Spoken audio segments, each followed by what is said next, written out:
은행 창구 유리 너머에서 전표를 받는 그의 손이 잠시 떨렸습니다. 박정호 66. 평생을 일터에서 보낸 손바닥엔 굳은 살이 켜켜이 쌓여 있었습니다. 그 손으로 오늘 한 줄의 송금 버튼을 눌렀습니다. 확인되었습니다. 10억 원 맞으시죠? 직원의 목소리가 들렸지만 귀에는 잘 들어오지 않았습니다. 잔고는 0을 여러 개 잃고 화면은 차가운 파란색으로 바뀌어 있었습니다. 그 숫자들은 평생의 노동과 땀 그리고 아내의 절약이 만든 노후 자금이었죠. 그는 오래도록 화면을 바라보다가 그래, 이제 됐다. 조용히 중얼거렸습니다. 결혼을 앞둔 아들 민수는 얼마 전부터 부모에게 거의 연락이 없었습니다. 결혼 준비로 바쁘다고 했지만 사실상 모든 걸 며느리 서연이 주도했습니다. 요즘은 남자가 예식이나 집 문제에 끼면 오히려 복잡해요. 그냥 아버님은 돈만 준비해 주시면 됩니다. 그녀가 웃으며 한 말이 농담처럼 들리지 않았습니다. 정우는 그 말이 묘하게 가슴에 걸렸습니다. 돈만 준비해달라 그 한마디가 이상하게 오래 남았습니다. 집으로 돌아오니 아내는 부엌에서 반찬을 다듬고 있었습니다. 여보, 송금했어. 얼마나 보냈어요? 다 10억? 그 말에 아내의 손이 멈췄습니다. 당신 미쳤어요? 그거 우리 노후 자금이에요. 그럼 아들 결혼은 누가 해줘? 우리도 그 나이에 시댁 도움받고 살았잖아. 그래도 전부는 아니었잖아요. 민수한테만큼은 힘들게 살게 하고 싶지 않아. 한평생 일했는데 그거 못 해주면 내가 아버지 맞나? 아내는 더 말하지 못했습니다. 남편의 굳은 눈빛 속엔 확신이 있었기 때문입니다. 10억 원, 그건 단순한 돈이 아니었습니다. 한 가정의 세월이었고 아버지가 아들에게 줄 수 있는 마지막 보증이었습니다. 며칠 후 민수는 예비 신부 서연을 데리고 인사를 왔습니다. 그녀는 단정한 외모에 말도 조심스러웠습니다. 하지만 눈빛은 예의보다 계산에 가까웠습니다. 아버님, 결혼식 준비 잘 부탁드립니다. 그래, 그래. 서연 양 참 예쁘네. 감사합니다. 저희 결혼식은 요즘 스타일로 깔끔하게 하려고요. 비용이 좀 들겠지만 대신 두 분 얼굴에 누 안 되게 잘할게요. 그녀의 말투에는 미묘한 자신감이 섞여 있었습니다. 정호는 웃었지만 속이 묘하게 서늘했습니다. 그녀의 어깨에 얹힌 명품 가방, 손끝에 반짝이는 매니큐어. 그 모든 것이 돈의 냄새를 풍기고 있었습니다. 결혼식은 호화로웠습니다. 대형 호텔 예식장, 와인 파티, 전문 사회자, 드레스 3번 교체. 정우는 하객들에게 인사하느라 허리가 휘었습니다. 아이고 아버님, 요즘 보기 힘든 예식장이네요. 예, 뭐 젊은 사람들 눈높이에 맞춰야죠. 그의 말은 자랑 같았지만 속으론 텅 비었습니다. 축하의 말들이 귓가에 맴돌았지만 정호의 머릿속엔 잠고 영원히 남아 있었습니다. 결혼식 후 아들 부부는 신혼여행을 떠났습니다. 그날 밤 집으로 돌아온 정호는 거실불도 켜지 않은 채 앉아 있었습니다. 아내가 조심스레 물었습니다. 여보, 이제 좀 쉬어요. 응? 그래도 후회는 안 하죠? 정호는 잠시 말이 없었습니다. 그리고는 아주 작은 목소리로 대답했습니다. 후회 안 해. 민수가 잘 살면 그게 내 노후. 며칠 뒤 아들로부터 전화가 왔습니다. 아버지, 신혼집 전세금 잘 들어갔어요. 감사합니다. 그 뒤로는 통화가 짧아졌습니다. 문자는 잘 지내요 한 줄뿐. 한때 하루에도 3번씩 걸려오던 전화는 이제 없었습니다. 정호는 밤마다 통장을 펼쳐보았습니다. 거기엔 이제 이름만 남았습니다. 박정호 예금 통장. 남은 금액은 35만 원. 한 평생의 수고가 그 숫자 안에 갇혀 있었습니다. 그는 잠시 눈을 감았습니다. 그래, 돈은 다시 모으면 되지. 그렇게 스스로를 달랬지만 마음 한쪽에서는 자꾸 불길한 예감이 스멀스멀 피어올랐습니다. 며느리의 눈빛이 그랬습니다. 결혼식 날 하객들이 떠난 후 그녀는 정우를 향해 말했다. 아버님, 정말 감사드려요. 앞으로 더 효도할게요. 하지만 그 미소 뒤에는 이제 내 세상이다라는 차가운 결심이 숨어 있었던 것 같았습니다. 그는 몰랐습니다. 그날 효도라는 말이 그녀의 입에서 마지막으로 들릴 단어가 될 줄은. 결혼식이 끝난 지 한 달째 되는 날, 유정자는 아침부터 부엌을 분주히 오갔습니다. 김치, 미역국, 멸치볶음, 잡채, 장조림까지 하루 종일 서 있느라 다리가 퉁퉁 부었지만 얼굴에는 미소가 번졌습니다. 이게 다 민수랑 서연 먹을 거야. 젊은 사람들 바쁘니 이런 반찬이라도 있어야지. 아내의 손놀림을 보며 남편은 고개를 저었습니다. 이젠 그만해요. 요즘 애들은 자기들이 다 해요. 그래도 어미 마음이 그렇지 않아요? 이건 그냥 반찬이 아니라 내 마음이에요. 점심이 지나자 유정자는 반찬통을 고이 포개어 장바구니에 담았습니다. 아파트 단지를 향해 가는 버스 창밖으로 봄 햇살이 따사롭게 쏟아졌지만 그녀의 손끝은 어딘가 차가웠습니다.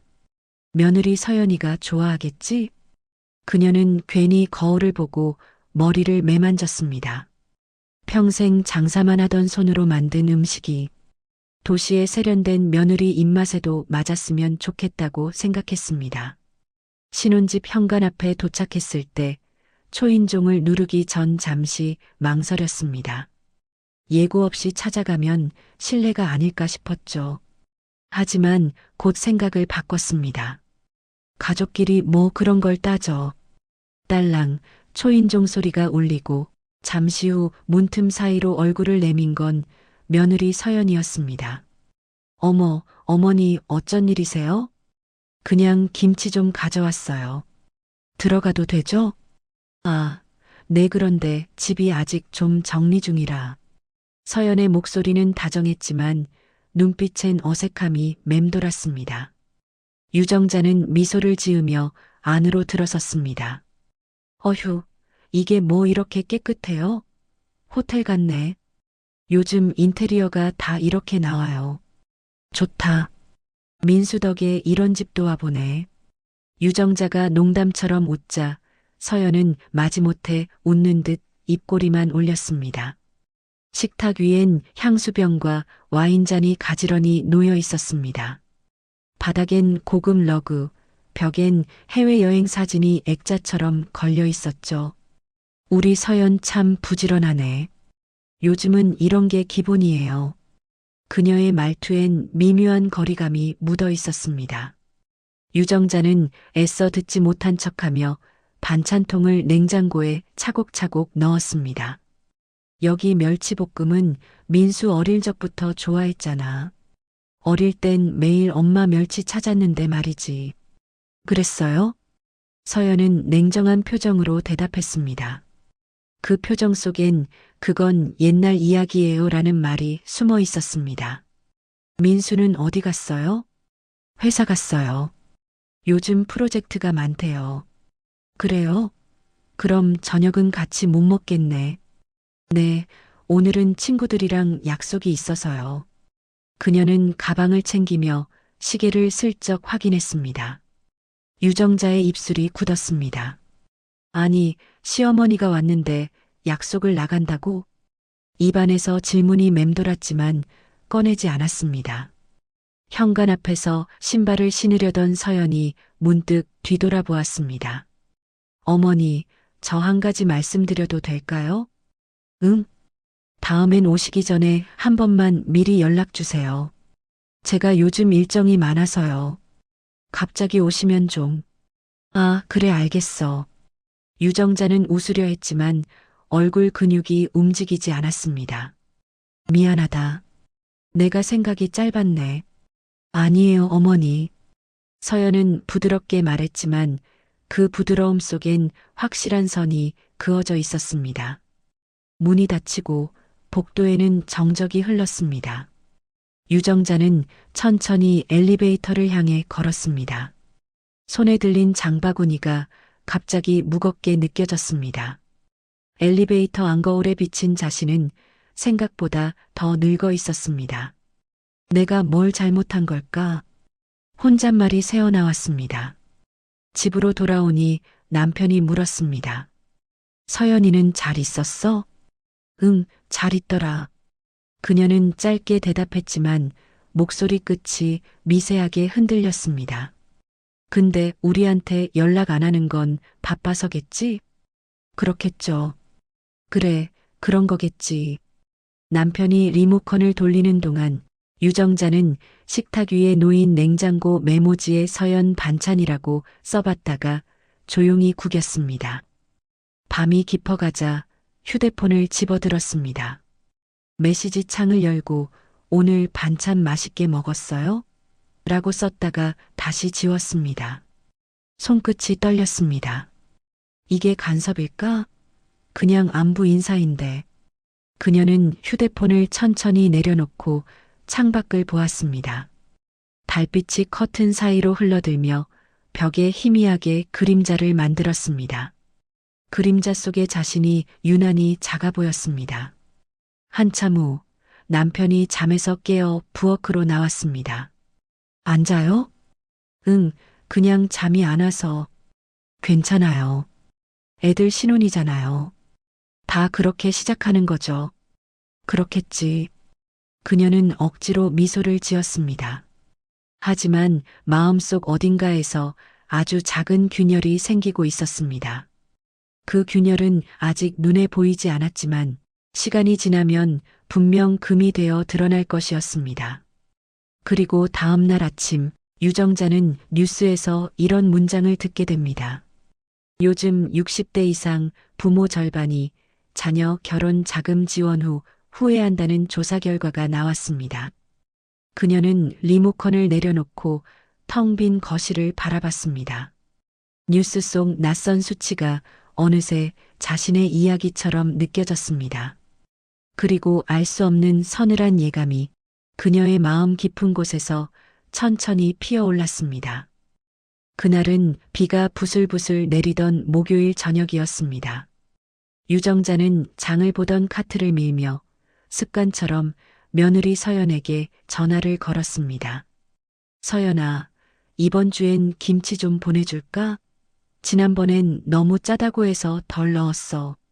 하지만 전화는 연결되지 않았습니다. 신호음만 몇 번 울리다 이내 차가운 자동응답이 흘렀습니다. 지금은 전화를 받을 수 없습니다. 그녀는 짧게 한숨을 내쉬었습니다. 요즘 애들은 정말 바쁘구나. 그 말은 변명인지 위로인지 스스로도 알 수 없었습니다.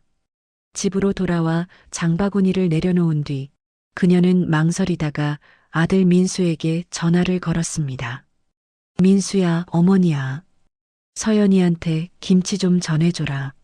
엄마, 그게 요즘 서연이 회사 일도 많고 피곤해해서요. 당분간 좀 조용히 두는 게 좋을 것 같아요. 피곤해서 전화 한 통 못하냐?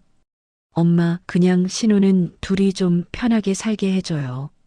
그 말이 이상하게 가슴을 찔렀습니다. 그녀는 그날 밤 잠을 이루지 못했습니다. 이불 위로 빗소리가 떨어지고 천장의 그림자가 길게 늘어졌습니다. 내가 뭘 그렇게 잘못했을까? 반찬 가져간 게 그렇게 간섭이었을까? 그녀는 스스로에게 수십 번 물었지만 답은 돌아오지 않았습니다. 며칠 후 마트에 장을 보러 간 유정자는 우연히 며느리의 직장 동료를 만났습니다. 서연 씨, 요즘 회사 잘 안 나와요. 신혼이라 그러려니 하지만 직장 그만둔 거 아니냐는 얘기도 있던데요. 그 말에 유정자의 손에서 쇼핑 바구니가 떨어졌습니다. 그만뒀다고요? 정확하진 않아요. 그냥 들은 얘기예요. 그녀는 웃으며 넘겼지만 머릿속은 복잡했습니다. 그럼 생활비는 누가 벌고 있지? 민수 혼자? 그날 밤 결국 그녀는 참지 못하고 아들에게 전화를 걸었습니다. 민수야, 너희 괜찮지? 괜찮아요. 왜요? 서연이가 직장 그만뒀다는 말이 있어서. 누가 그래요? 그냥 잠깐 쉬는 거예요. 엄마, 제발 그런 소문 좀 믿지 말아요. 난 그냥 걱정돼서 물은 거야. 너희가 힘들면 우리가 조금이라도. 엄마, 제발. 그게 다 간섭이라고요. 민수의 말에 유정자는 가슴이 철렁 내려앉았습니다. 그녀는 아무 말도 못한 채 전화를 끊었습니다. 다음 날 유정자는 조심스럽게 신혼집을 찾아갔습니다. 이번엔 미리 연락을 하고 가야겠다는 생각에 아침부터 전화를 여러 번 걸었지만 아무도 받지 않았습니다. 결국 직접 찾아가기로 했죠. 엘리베이터 안거울 속의 자신은 낯설게 보였습니다. 괜찮아, 가족이잖아. 그냥 얼굴 보고 가면 돼. 스스로를 다독이며 초인종을 눌렀습니다. 문이 열리자 서연은 놀란 표정을 지었습니다. 어머니, 오늘은 무슨 일이세요? 그냥 민수랑 같이 밥 먹고 싶어서. 지난번엔 잠깐 봤으니 이번엔 천천히 얘기도 하고. 아, 오늘은 좀 곤란한데요. 민수가 친구들이랑 약속이 있어서요. 그래. 그럼 서연이랑만 밥 먹으면 되겠네. 그녀는 잠시 말을 잇지 못했습니다. 저도 나가봐야 해서요. 유정자의 눈이 멈췄습니다. 그녀는 웃음을 띠며 말했습니다. 그래, 바쁜 거 알지. 근데 김치만 냉장고에 넣어둘게. 그녀는 반찬통을 들고 부엌으로 향했습니다. 하지만 문득 식탁 위에 흩어진 카드 명세서가 눈에 들어왔습니다. 결제 금액 528만 원. 밑에는 루이비통 강남점이라는 글자가 선명했습니다. 순간 마음 한켠이 서늘해졌습니다. 민수 월급으로는 도저히 안 될 텐데. 그녀는 아무 말 없이 반찬통을 정리했습니다. 그때 서연이 다가와 서류를 급히 치웠습니다. 어머니, 죄송하지만 이런 건 보시면 곤란해요. 그럼 내 돈으로 산 건 아니지? 어머니. 서연의 목소리가 높아졌습니다. 그건 저희 부부 문제예요. 부부 문제든 뭐든 내가 걱정돼서. 누구신데 간섭하세요? 그 말이 천둥처럼 가슴에 내려앉았습니다. 순간 공기가 멎었습니다. 뭐라고? 이제 저희 가정이에요. 아버님, 어머님 세대처럼 부모가 일일이 간섭하는 시대는 아니잖아요. 간섭이라니, 내가 너희 걱정해서 한 말이야. 그게 바로 간섭이에요. 그녀의 눈이 시리게 차가웠습니다. 유정자의 입술이 떨렸습니다. 내가 너희를 위해 평생 모은 돈으로 결혼시켰는데 이제 와서 간섭하지 말라니. 그건 저희가 받은 결혼자금이에요. 이미 끝난 일이에요. 그녀는 말없이 뒤돌아섰습니다. 손에 들린 반찬통이 바닥에 떨어져 딱 소리를 냈습니다. 뚜껑이 열리며 김치 국물이 바닥에 번졌습니다. 서연은 놀라 손수건을 찾으려 했지만 유정자는 조용히 손을 들었습니다. 나도. 됐다. 그녀는 반찬통을 다시 주워 담지도 못한 채 현관을 나왔습니다. 엘리베이터 안 거울 속 자신이 너무 낯설게 보였습니다. 누구신데 간섭하세요. 그 문장이 귓속을 떠나지 않았습니다. 한평생 가족을 위해 살았던 자신이 이제는 간섭하는 사람으로 불리고 있었습니다. 눈물이 맺혔지만 흘리지 않았습니다. 손에 쥔 가방끈만 점점 더 세게 쥐었습니다. 집으로 돌아오자 남편이 물었습니다. 서연이는 잘 있었어? 그녀는 고개를 끄덕였지만 입을 열지 않았습니다. 대답 대신 가방을 내려놓고 부엌으로 향했습니다. 반찬을 담았던 통이 비어 있었습니다. 그녀는 그 빈 통을 바라보다가 조용히 주저앉았습니다. 간섭이라니. 그 말이 가슴을 베어냈습니다. 그녀의 어깨가 천천히 떨렸습니다. 그날 밤 유정자는 침대 위에 앉아 한참을 멍하니 있었습니다. 방 안의 시계 초침이 딸깍 딸깍 소리를 내며 시간을 밀어내고 있었지만 그녀는 그 흐름 속에 끼지 못한 사람처럼 멈춰 있었습니다. 누구신데 간섭하세요. 그 한마디가 머릿속에서 계속 되풀이되었습니다. 잠을 청해도 귀 속에서 울리는 그 문장은 멈추지 않았습니다. 새벽녘 남편이 일어나 물을 마시려다 그녀를 발견했습니다. 아직도 안 자요? 응, 그냥 생각이 좀 많아서. 그냥 젊은 애들 말이 그래요. 너무 마음에 담지 말아요. 그게 쉽나 내 자식 일인데. 당신이 괜히 마음고생하면 민수도 힘들어요. 남편의 말은 옳았지만 마음은 따라주지 않았습니다. 그녀는 담요를 덮으며 짧게 중얼거렸습니다. 민수가 들었을 텐데도 아무 말도 안 하더라.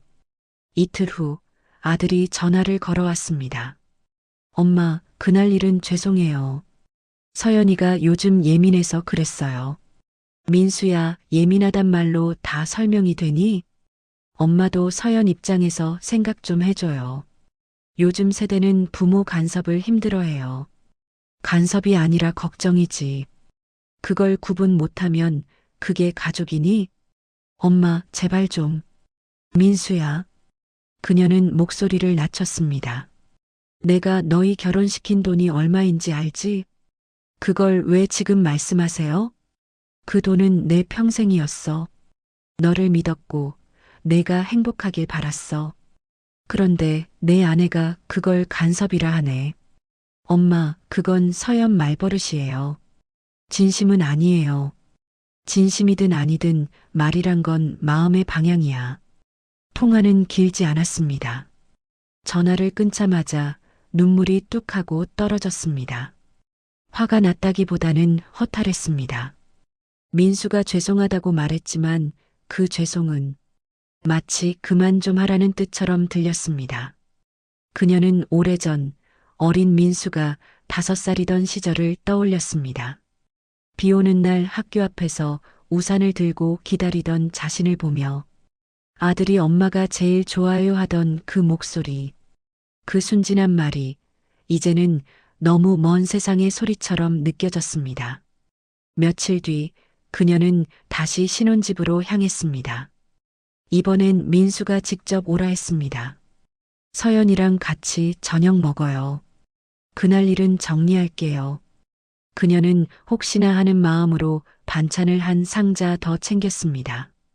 아파트에 도착하니 현관문 앞에서 민수가 서 있었습니다. 엄마, 오랜만이에요. 그래, 얼굴 좀 보자. 그녀는 아들의 얼굴을 쓰다듬으며 웃었지만 그 웃음은 오래가지 못했습니다. 문을 열고 들어서자 서연이 거실에서 TV를 보고 있었습니다. 그녀는 일어서지도 않았습니다. 안녕하세요, 어머니. 그래, 잘 지냈어? 네, 뭐 그럭저럭요. 짧은 인사 후 그녀는 다시 소파에 앉았습니다. 민수가 눈치를 보며 중재하듯 말했다. 서연아, 그날 일은 오해였잖아. 무슨 오해요? 제가 틀린 말했어요? 서연아, 그건 말투가 좀. 저는 솔직하게 말했을 뿐이에요. 결혼자금 도와주신 건 감사하지만 그걸 이유로 계속 간섭받고 싶진 않아요. 유정자의 눈이 커졌습니다. 간섭? 내가 너희한테 뭘 간섭했니? 결혼 준비할 때도 신혼집 계약할 때도 단 한 번도 내 뜻대로 하자고 한 적 없잖아. 그건 맞아요. 그런데 서연은 말을 이어가며 비웃듯 말했습니다. 어머니가 자꾸 반찬 가져오시고 우리 생활에 이런저런 말씀하시잖아요. 그게 다 조언이라는 이름의 간섭이에요. 민수가 서연아, 그만 좀 해라며 말렸지만 서연은 멈추지 않았습니다. 이제 우리도 독립한 가정이에요. 저희 방식이 불편하셔도 그냥 두세요. 그녀는 냉정하게 말하곤 컵을 들어 물을 한 모금 마셨습니다. 그 소리가 유난히 크게 들렸습니다. 유정자의 손이 떨렸습니다. 서연 씨, 그럼 앞으로는 반찬도 안 할게요. 전화도 안 하고 찾아가지도 않겠어요.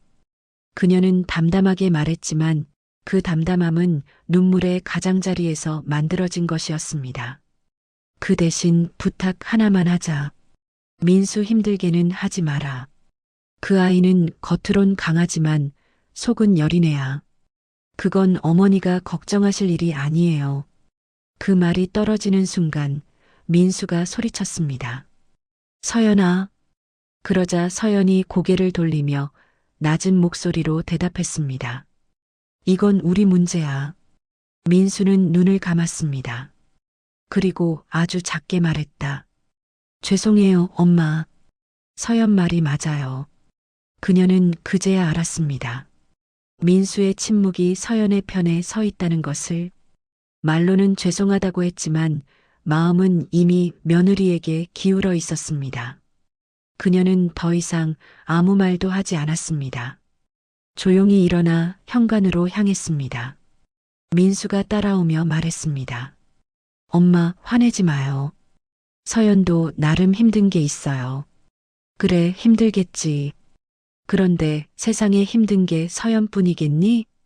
엘리베이터 문이 닫히는 순간 유정자는 눈을 감았습니다. 눈가가 뜨겁게 젖었습니다. 민수야, 내가 나한테 엄마 미안해라고 말하던 시절이 있었는데. 그녀는 혼잣말을 중얼거렸습니다. 엘리베이터가 1층에 도착하자 거울 속의 자신이 작고 낯설게 비쳤습니다. 그녀는 그제야 느꼈습니다. 가족이라는 단어가 이렇게 서늘한 공기 속에서도 버텨야 하는 이름이라는 걸. 그날은 유정자의 69번째 생일이었습니다. 달력 위에 빨간 동그라미가 쳐져 있었지만 그 표시는 그녀만 알고 있는 비밀 같았습니다. 남편은 새벽부터 공장으로 일하러 나갔고 집안엔 혼자 끓인 미역국 냄새가 고요히 퍼져 있었습니다. 식탁 위엔 케이크 대신 장조림, 나물, 계란찜이 놓여 있었죠. 생일 축하해요, 유정자 씨.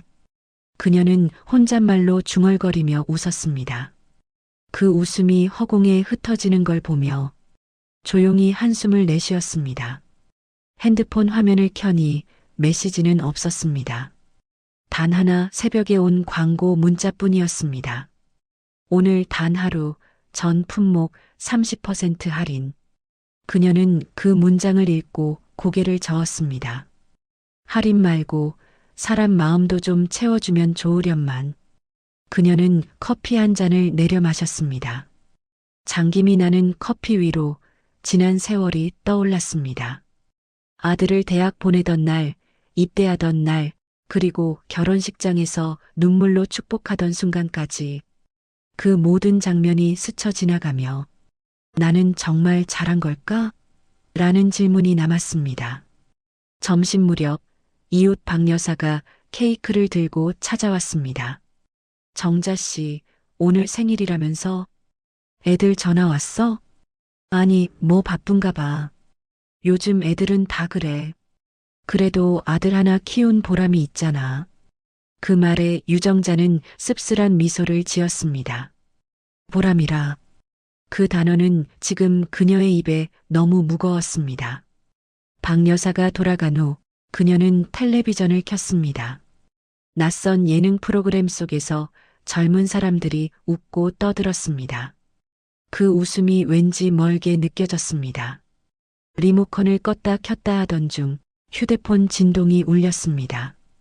순간 가슴이 철렁 내려앉았습니다. 민수인가? 서둘러 화면을 확인하니 짧은 메시지가 떠 있었습니다. 어머니, 생신 축하드려요. 죄송해요. 오늘은 일정이 있어서 못 가요. 조만간 시간 내서 찾아뵐게요. 그 문장을 읽는데 불과 몇 초였지만 그녀는 한참 동안 휴대폰을 바라보았습니다. 그 문장에는 따뜻함도 온기도 심지어 아들의 목소리도 없었습니다.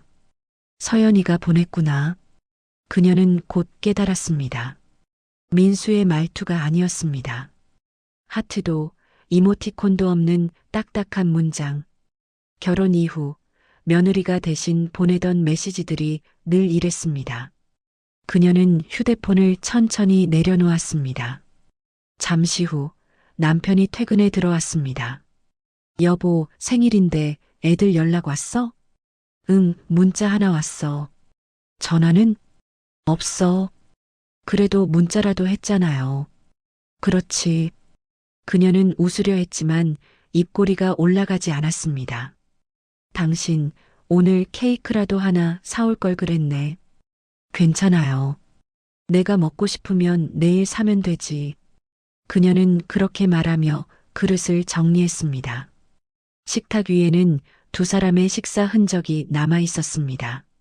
남편이 방으로 들어가고 난 뒤 유정자는 조용히 소파에 앉았습니다. 커튼 사이로 저녁 햇살이 스며들었고 바람이 창문을 흔들었습니다. 그 바람 속에 어딘가 서늘한 외로움이 섞여 있었습니다. 그녀는 휴대폰을 다시 집어들었습니다. 그리고 아들에게 메시지를 보냈습니다. 민수야, 그래도 엄마는 내가 행복하면 그걸로 돼. 서연이한테도 안부 전해줘라. 잠시 후 화면에는 읽음 표시가 떴습니다. 그러나 답장은 오지 않았습니다. 그녀는 미소를 지으며 휴대폰을 테이블에 내려놓았습니다. 그리고 낮게 중얼거렸습니다. 그래, 이제 내가 그 아이에게 연락할 이유도 없지. 밤이 깊어지자 그녀는 오래된 앨범을 꺼냈습니다. 사진 속의 민수는 초등학교 졸업식 날 떡볶이를 손에 들고 웃고 있었습니다. 그 웃음이 아직도 그대로일 거라 믿고 싶었습니다. 하지만 이제 그 웃음을 자신이 아닌 누군가가 지켜보고 있다는 사실이 조용히 가슴을 찔렀습니다. 눈을 감자 결혼식장 하얀 조명이 다시 떠올랐습니다. 그날 민수는 엄마 고마워라며 울먹였고 서연은 손을 잡고 고개를 숙였습니다. 그때만 해도 자신이 이렇게까지 외로워질 줄 몰랐습니다. 창밖에서 자동차 경적이 울렸습니다. 그녀는 눈을 떴습니다. 밖은 여전히 밝았지만 자신의 하루는 이미 저물어가고 있었습니다. 그녀는 스스로에게 속삭였습니다. 다음 생에는 그냥 혼자 살았으면 좋겠다. 유정자는 어느새 봄의 끝자락을 지나고 있었습니다. 집 앞 은행 나무엔 새잎이 돋았지만 마음속엔 여전히 겨울이었습니다. 남편은 여전히 공장 일로 바빴고 그녀의 하루는 고요한 집안일과 함께 흘러갔습니다. 그러던 어느 날 우체부가 등기 한 통을 가져왔습니다. 은행 담보 관련 안내문. 봉투를 열자 담보권 이전 통지서라는 문구가 눈에 들어왔습니다. 눈을 몇 번 비비고 다시 읽어봐도 거기엔 익숙한 주소가 적혀 있었습니다. 바로 아들 민수 부부의 신혼집이었습니다. 이게 뭐야? 그녀는 서둘러 전화를 걸었지만 연결되지 않았습니다. 불안이 가슴을 조여왔습니다. 그날 저녁 남편에게 보여주자 그도 눈살을 찌푸렸습니다. 이거 신혼집 담보로 대출을 받은 것 같은데? 대출? 우리 돈으로 산 집인데 왜 담보를 잡아? 요즘 젊은 애들 명예 돌리고 투자하고 그런다잖아. 투자? 뭘 믿고? 그녀는 말끝을 흐렸습니다. 그날 밤 그녀는 잠을 이루지 못했습니다. 10억을 떠올렸습니다. 은행 송금창에 떠있던 그 파란 숫자들. 그 돈이 어디로 흘러갔을까? 그녀의 손바닥에 남아있던 굳은 살, 빨래하며 갈라졌던 손톱들, 그 모든 세월이 돈의 숫자로 바뀌어 지금은 누구의 통장 속에 남아있을까? 그녀는 이불 속에서 중얼거렸습니다. 그 돈이 내 노후였는데 지금은 그 애들 투자금으로 돌고 있겠구나. 며칠 뒤 시장에 나갔다가 우연히 아들의 친구를 만났습니다. 민수 어머님, 오랜만이에요. 그래, 잘 지내지? 요즘 민수는 잘 있대? 아, 민수요? 요즘 좀 힘든가 봐요. 회사 프로젝트 말고 부업으로 무슨 사업한다던데요. 그게 잘 안 풀렸다는 얘기도 있고. 사업? 네, 서연 씨 친구들이랑 같이 한다던데. 명품 리셀링인가 뭐 그런 거였어요. 그녀는 그날 장을 보지 못하고 곧장 집으로 돌아왔습니다. 마음이 불길하게 소용돌이 쳤습니다. 사업 그럼 그 돈으로. 식탁 위에 놓인 은행 통지서를 다시 들여다봤습니다. 담보권 이전. 그 한 줄이 머릿속을 파고들었습니다. 그녀는 남편에게 전화를 걸었습니다. 여보, 민수가 그 돈으로 이상한 일 하는 것 같아요. 정자 씨, 너무 걱정 말아요. 다 어른인데 자기 판단이 있겠죠. 아니요, 그 아이는 아직 어리다고요. 그럼 내일 민수한테 직접 물어봐요. 괜히 오해하지 말고. 그날 밤 그녀는 오래된 노트를 꺼냈습니다. 10억을 모으기까지의 기록이 적혀 있었습니다. 마트 계산원 시절, 하루 10시간 근무, 월급 85만 원. 남편의 공장 수당, 명절 보너스, 퇴직금. 이 돈은 나중에 민수 결혼할 때 쓰자. 그 한 문장을 쓸 때만 해도 그 돈이 자신을 이렇게 외롭게 만들 줄은 몰랐습니다. 다음 날 오후 그녀는 용기를 내어 민수의 회사 근처로 갔습니다. 퇴근 시간에 맞춰 기다리던 그녀 앞에 민수와 서연이 차에서 내리는 모습이 보였습니다. 민수의 표정은 어두웠고 서연은 전화기를 붙잡고 있었습니다. 당신이 왜 그걸 내 이름으로 돌렸어? 그게 뭐 어때서? 우리 집인데. 그 돈은 우리 돈이 아니잖아. 그러니까 더 빨리 불려야지. 그냥 두면 물가에 다 녹아 없어질 돈이야. 유정자는 멀리서 그 대화를 듣고 숨을 멈췄습니다. 그녀의 손에서 장바구니가 미끄러져 떨어졌습니다. 사과 하나가 굴러가 멈췄습니다. 서연이 고개를 돌렸습니다. 어머니? 그녀는 당황하며 걸어가려 했지만 발이 떨려 멈췄습니다. 지금 무슨 말이야? 민수는 얼어붙은 표정으로 대답했습니다. 엄마, 그냥 오해예요. 오해? 10억은 내 노후야. 그 돈으로 뭐 하고 있는 건데? 서연이 대신 대답했습니다. 투자예요, 어머니. 그냥 가만히 있으면 같이 떨어져요. 가치라니, 그 돈은 피와 땀이었어. 이자 몇 푼이라도 받으면서 노후에 쓰려고 모은 돈이야. 그래서요? 우리 세대는 그렇게 안 살아요. 서연아, 그건 어머니 세대의 방식이에요. 이제 세상은 변했어요. 유정자의 얼굴이 하얗게 질렸습니다. 세상이 변해도 은혜는 안 변해야지. 그녀는 조용히 말했습니다. 하지만 민수는 시선을 피했습니다. 그녀의 목소리는 떨렸습니다. 그래, 잘 살아라. 그 돈으로 행복해라.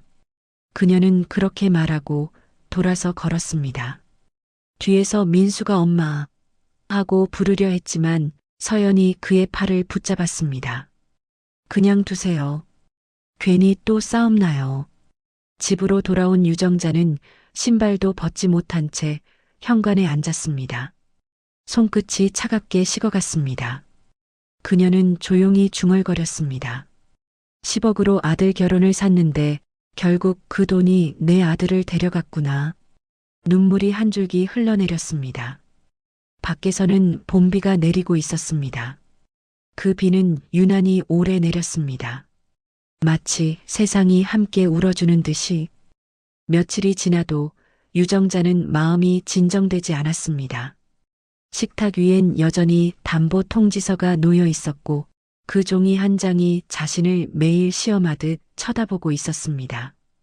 그녀는 여러 번 전화를 걸어볼까 하다 결국 내려놓았습니다. 괜히 또 싸움 나겠지. 혼잣말을 하며 커피를 따랐습니다. 그러나 입안에 들어간 커피는 쓰기만 했습니다. 그날 오후 남편이 공장에서 돌아오자마자 묻기 시작했습니다. 여보, 민수한테 연락은 했어요? 아니요. 해봤자 똑같을 것 같아요. 그래도 아들이잖아요. 부모 자식이 말 안 하고 살 순 없어요. 그런데 그 애가 이제 나를 간섭하는 사람으로 보는데 무슨 말을 해도 소용 있겠어요? 그래도 우리가 부모인데 이젠 부모도 아니래요. 자기 세대는 다르대요. 그녀의 말에 남편은 입을 다물었습니다. 식탁 위의 찬밥처럼 대화도 금세 식어버렸습니다. 며칠 뒤 저녁 전화벨이 울렸습니다. 번호를 보니 모르는 번호였습니다. 여보세요? 어머니, 저 민수예요. 순간 심장이 뛰었습니다. 민수야, 왜 모르는 번호로? 그게 지금 휴대폰이 정지됐어요. 정지? 엄마, 나 지금 잠깐만 들어줘요. 그의 목소리는 급했고 어딘가 떨리고 있었습니다. 엄마, 혹시 은행에서 전화 오면 그냥 모르는 일이라고 해요. 뭐? 무슨 소리야, 그게? 서연이 친구가 사업 때문에 잠깐 담보 서류를 돌렸는데 엄마 명의가 같이 들어갔다고 하더라고요. 근데 진짜 큰일은 아니에요. 잠깐만 버티면 돼요. 민수야, 너 내 이름으로 뭐 한 거야? 엄마, 나중에 설명할게요. 제발 은행에서 전화 오면 아무 말도 하지 말아요. 진짜 부탁이에요. 너 지금 서연이 친구랑 한 일이라고 했지? 너 혹시 그 돈. 뚜뚜뚜. 전화는 갑자기 끊겼습니다. 손에 쥔 휴대폰이 덜덜 떨렸습니다. 그녀는 전화를 다시 걸어봤지만 연결되지 않았습니다. 다음 날 아침 정말로 은행에서 전화가 왔습니다. 은행 법무팀입니다. 박유정자 고객님 명의 담보건 관련해 확인 전화드립니다. 잠깐만요. 저는 그런 거 한 적 없는데요. 아드님 민수 씨가 공동 명의자로 서류를 제출하셨습니다. 서류상 주소와 서명도 동일합니다. 그럴 리가 없어요.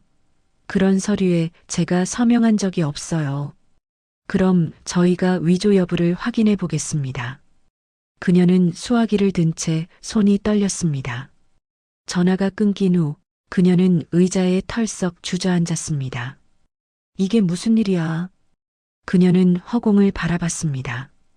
창문 밖에서 들려오는 새소리조차 불편하게 느껴졌습니다. 남편이 퇴근하자 그녀는 떨리는 목소리로 모든 걸 털어놨습니다.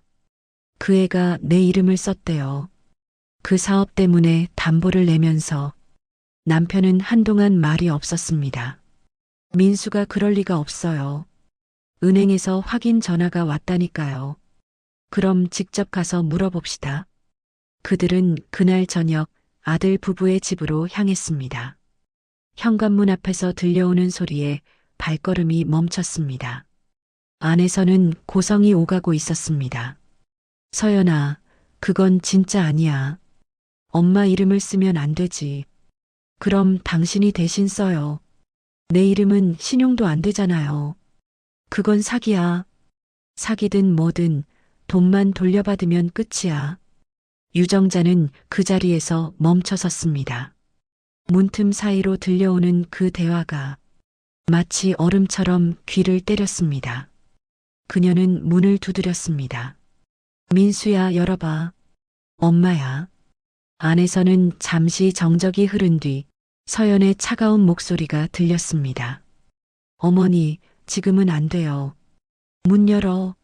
나 지금 당장 봐야겠어. 문이 열렸습니다. 거실에는 뒤엉킨 서류 뭉치, 그리고 망가진 노트북이 놓여 있었습니다. 엄마. 민수는 얼굴이 하얗게 질려 있었습니다. 이게 다 뭐야? 그게 사업이 잘 안 돼서. 그럼 왜 내 이름을 써? 내가 너 믿고 평생 모은 돈 다 줬는데 이제 내 이름까지 팔아? 엄마, 나도 어쩔 수 없었어요. 그건 어쩔 수 없는 게 아니야. 그건 배신이야. 그녀의 목소리는 떨렸습니다. 난 내가 돈 잃어도 괜찮다고 했어. 근데 마음까지 잃으면 안 되지. 그녀의 말이 끝나자 서연이 팔짱을 끼며 냉정하게 말했다. 어머니, 이건 민수 책임이에요. 저는 그냥 도와준 거예요. 도와준 거? 그렇죠. 어머니가 자꾸 끼어드니까 민수가 더 힘들어진 거예요.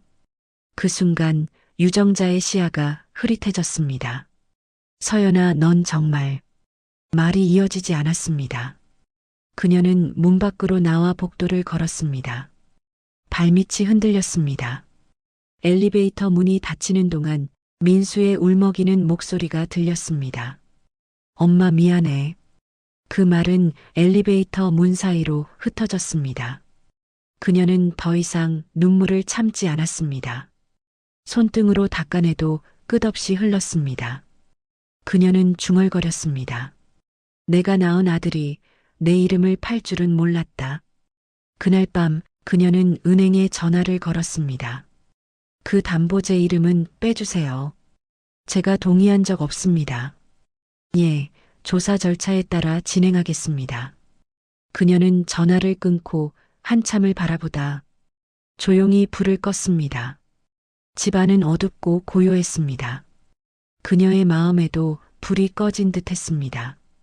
며칠이 지나도록 유정자는 그 어떤 연락도 받지 못했습니다. 전화기 화면엔 민수의 이름이 뜨지 않았고 며느리 서연의 이름은 더 이상 저장되어 있지 않았습니다.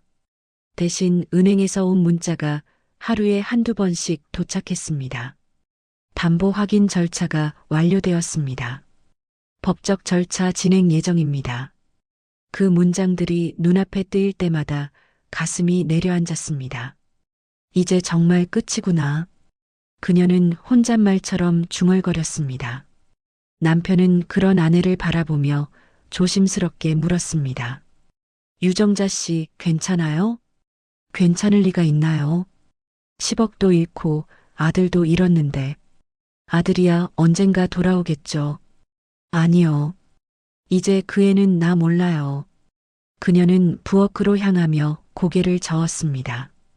그 애에겐 내가 간섭하는 사람일 뿐이에요.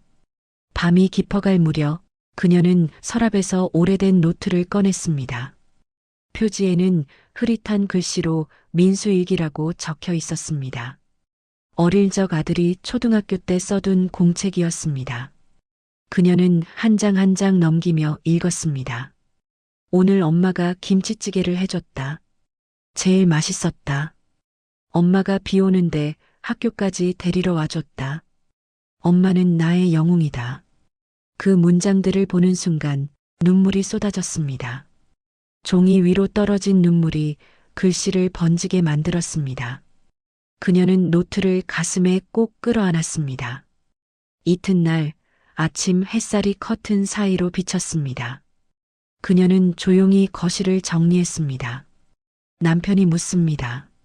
어디 가요? 은행에요. 정리 좀 하러. 혼자 갈 수 있겠어요? 이제 혼자 가는 일엔 익숙해요. 그녀는 미소를 지었지만 그 미소는 금세 사라졌습니다. 은행 창구 앞에서 그녀는 오래된 통장을 꺼냈습니다. 잔액은 12만 5,420. 그 숫자를 한참 바라보다가 천천히 말했습니다. 이 계좌 닫을게요. 직원이 놀란 듯 물었습니다. 폐쇄하시겠습니까? 네, 이젠 쓸 일이 없어요. 혹시 다른 계좌로 이체하시겠어요? 아니요. 그냥 끝내주세요. 그녀의 목소리는 단호했지만 그 단호함 안엔 무너진 마음이 숨어 있었습니다.